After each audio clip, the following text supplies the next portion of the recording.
Hello दोस्तों, नमस्कार। RJ Hindi कहानी में आपका बहुत बहुत स्वागत है। दोस्तों, कहानी का पूरा आनंद लेने के लिए वीडियो को लास्ट तक देखें। अगर कहानी पसंद आए तो कृपया चैनल को जरूर सब्सक्राइब करें और वीडियो को लाइक करें। तो दोस्तों चलिए शुरू करते हैं। मिस्टर श्रीनिवास मूर्ति के घर में जो चहल पहल और रौनक आज थी, उसे देखकर कोई नहीं कह सकता था कि ये केवल बच्चे का जन्मोत्सव है। जो भी देखता यही समझता कि इस घर में किसी शादी की तैयारी है, हो भी क्यों ना। आखिर श्री मूर्ति के घर 2 कन्याओं के बाद अब जाकर एक पुत्र का जन्म हुआ है। श्री मूर्ति की प्रसन्नता का कोई ठिकाना नहीं था। बच्चे को झूले में डालने के इस अवसर पर इन्होंने सभी रिश्तेदारों को आमंत्रित किया था। दूर और पास के मिलाकर 50 रिश्तेदारों के आने की उम्मीद थी। श्री मूर्ति स्वयं एक कार्यालय में अकाउंटेंट थे। वहां के मित्रों को मिलाकर 250 मेहमानों के आने की संभावना के अनुसार उन्होंने भोज का इंतजाम किया था। मुहूर्त का समय आते आते घर में मेले जैसा वातावरण हो गया। मुहूर्त के समय 1:21 के लगभग 1 घंटा पहले पूजा इत्यादि शुरू हो गई।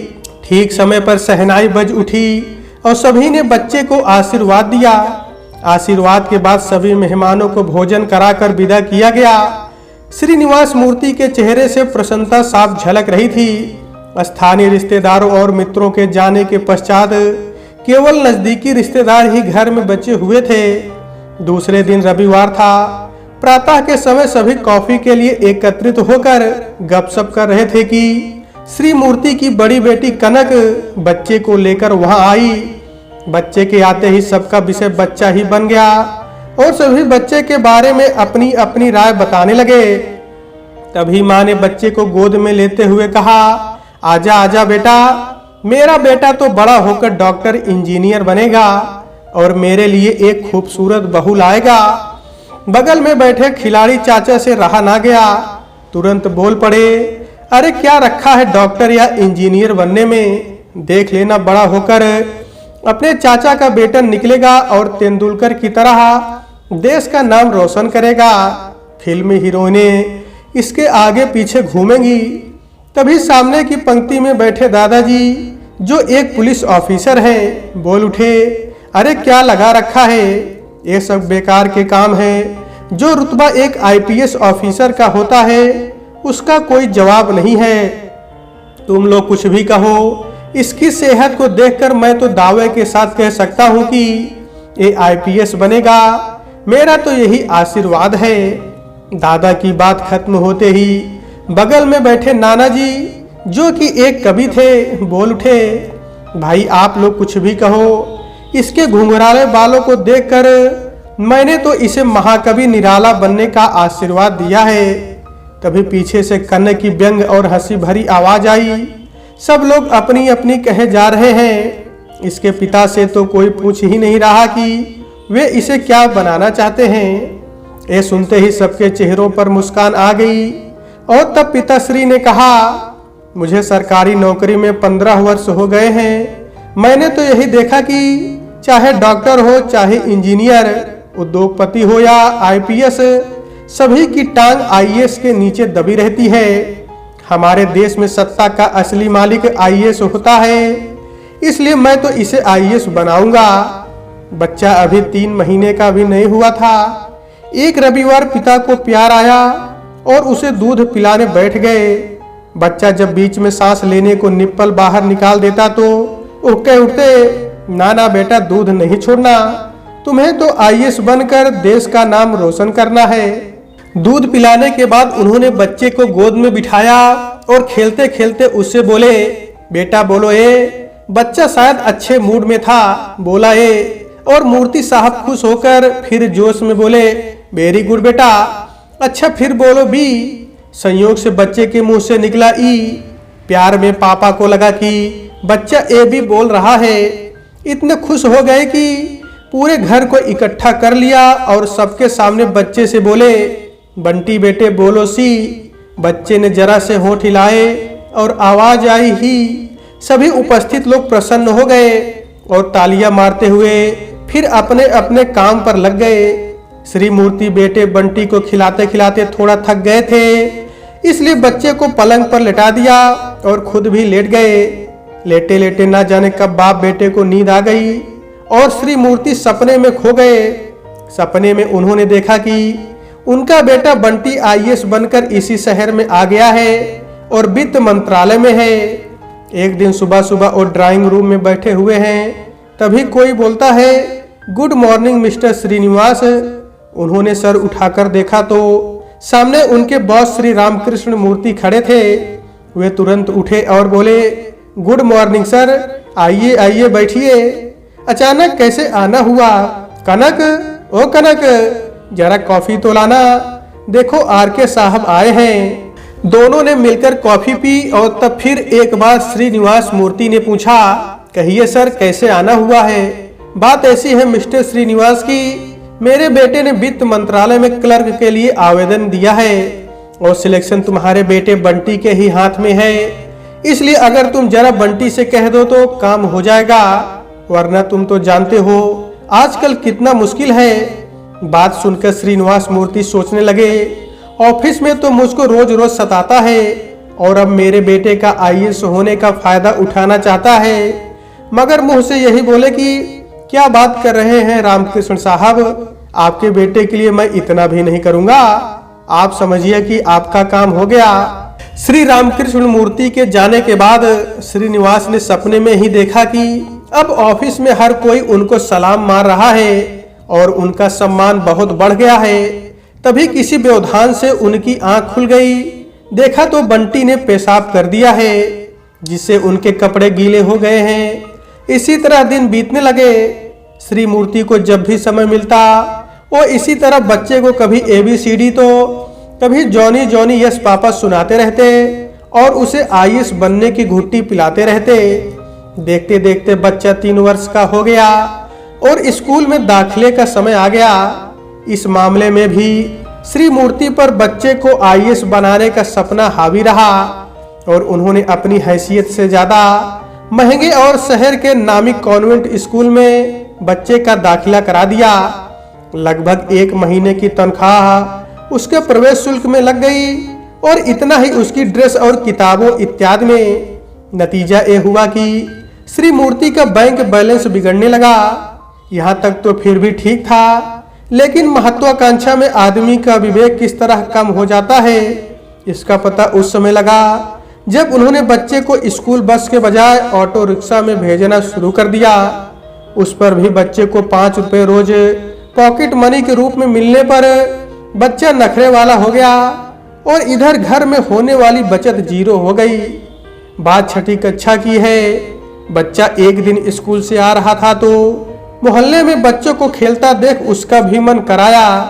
घर में घुसते ही उसने स्कूल बैग एक तरफ फेंका और पेटी के जूते पहनकर बैट बॉल उठाया और बाहर की ओर चल दिया। अभी वो बाहर निकलने ही वाला था कि माँ ने देख लिया और बोली, बंटी बेटे कहाँ जा रहे हो, जरा यहाँ तो आओ। बंटी माँ के बुलाने से अनमने कदमों से जैसे ही माँ के पास आया, माँ ने गेंद लगभग छीनते हुए कहा, तुम्हें कितनी बार समझाया कि खेल के चक्कर में मत पड़ो, जिंदगी में खेल वेल काम नहीं आते, खेल के चक्कर में रहोगे तो जिंदगी खराब हो जाएगी।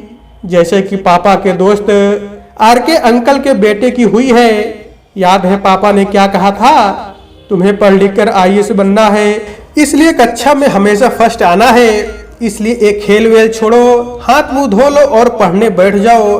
जब तुम आईएएस बनकर निकलोगे तो देखना तुम्हारी कैसी शान होगी, दुनिया देखेगी और वाह वाह करेगी। बच्चा मजबूर होकर पढ़ने तो बैठ गया, मगर मन नहीं लगा पाया। उसका ध्यान बार बार खेल पर चला जाता था। उसको समझ नहीं आ रहा था कि कुछ बनने के लिए खेल छोड़ना जरूरी क्यों है। खेल और कुछ बनने की समीकरण को ना समझ पाने की उलझन लिए हुए वो बड़ा होने लगा। बच्चा जब मैट्रिक में आया तो उसे एक सवाल ज्यादा ही सताने लगा कि क्या होगा अगर गलती से वो कक्षा में फर्स्ट नहीं आया या आगे कॉलेज में प्रवेश नहीं पा सका। क्या होगा अगर सब कुछ ठीक होने पर भी वो आईएएस नहीं बन पाया। इन सब सवालों को सोचते सोचते उसके सामने पापा का उत्साह और आशा भरा चेहरा घूम जाता था।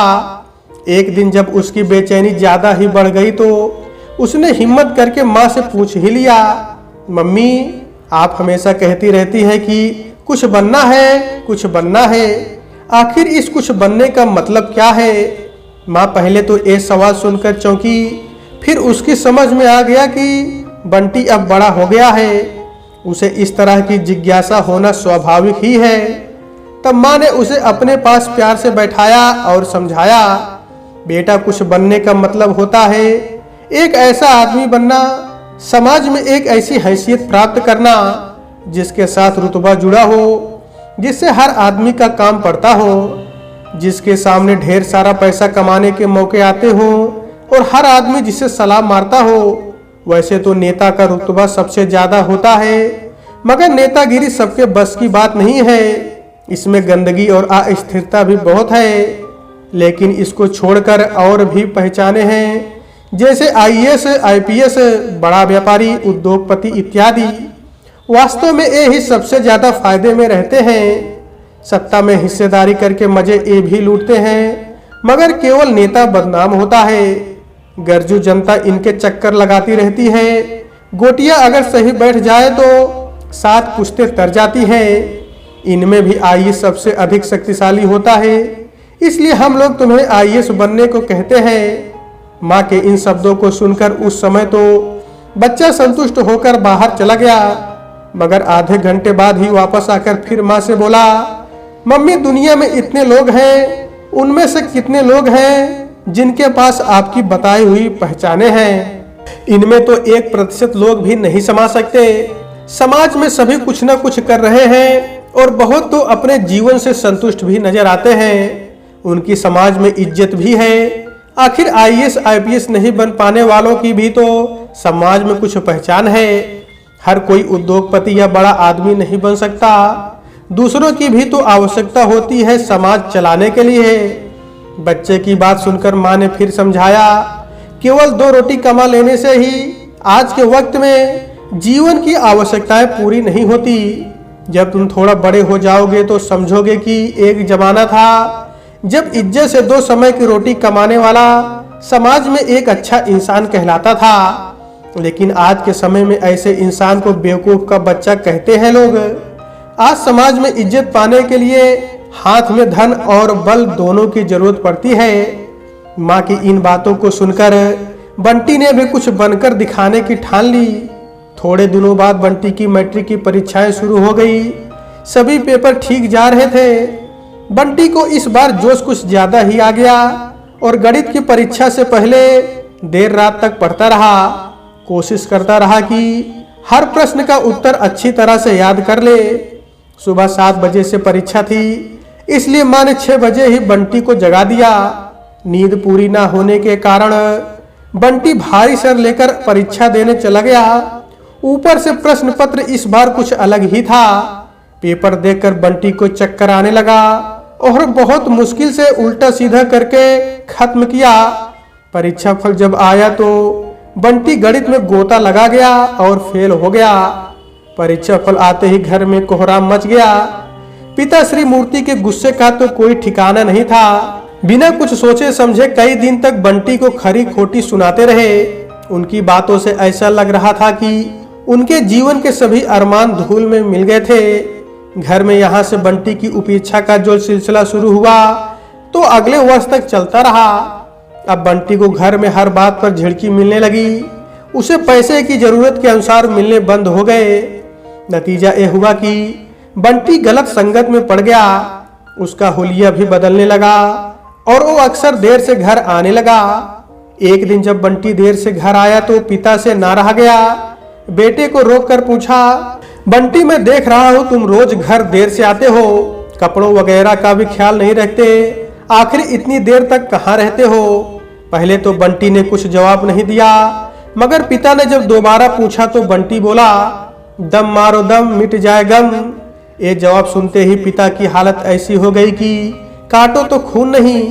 बड़ी मुश्किल से रात काटी और सुबह होते ही दोस्तों से बंटी की नशे की लत का इलाज कराने के लिए सलाह लेने निकल गए।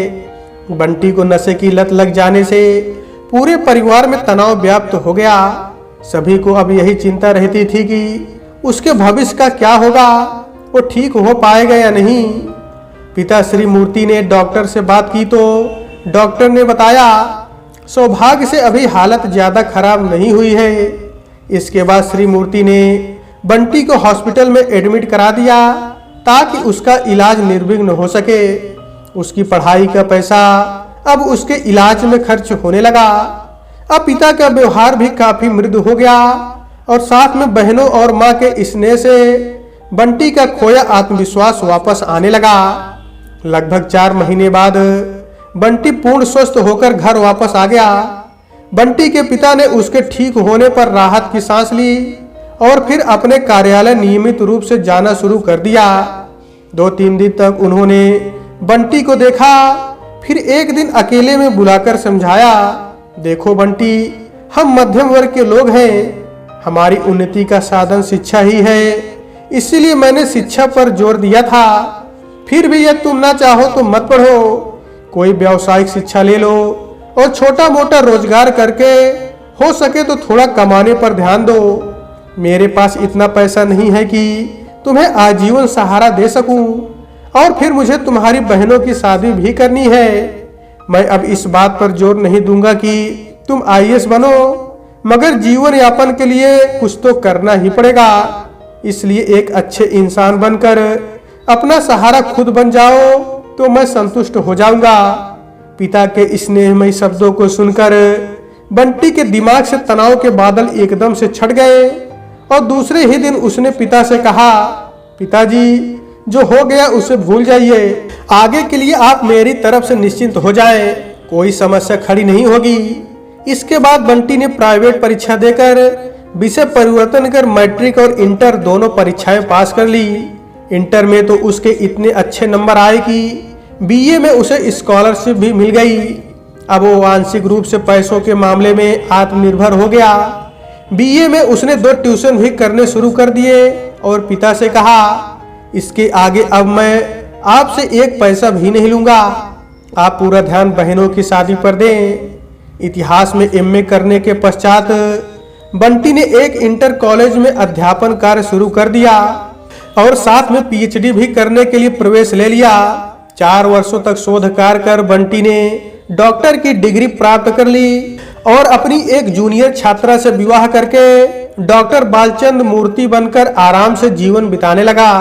एक दिन डॉक्टर बालचंद्र कक्षा में पढ़ाकर स्टाफ रूम की तरफ जा रहे थे कि एक छात्र पद्माकर पीछे से भागता हुआ आया और बोला, सर आपसे एक सवाल पूछना है। हाँ हाँ पूछो। सर आपने पढ़ाया कि सफलता के लिए लक्ष्य के प्रति पूर्ण समर्पण और निष्ठा होना जरूरी है।